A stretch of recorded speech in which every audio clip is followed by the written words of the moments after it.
לי הכל בפנים, כאילו שומן כזה, הכל יוצא החוצה, איכס.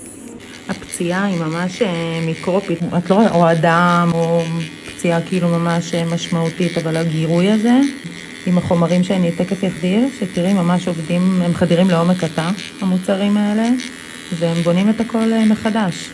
הפציעה הזו היא מעין הרס של התא, על מנת לבנות אותו מחדש, לבנות תאים חדשים. ואז שהוא מחלים הקור הזה של הוא מחלים, הוא מתמצק, והחורים לאט לאט, כאילו כל החטטים, הכל מתחיל לעלות למעלה, זה נסגר. זה פשוט מתחיל להיסגר, התאים ממשיכים לעבוד, החומרים ממשיכים לעבוד בפנים, אני מהרגעים האלה אני יותר לא שותפת פנים, זהו, כל מה שאני מחדירה מעכשיו נשאר, הכל חדיר לעומק התא, וממשיך לעבוד.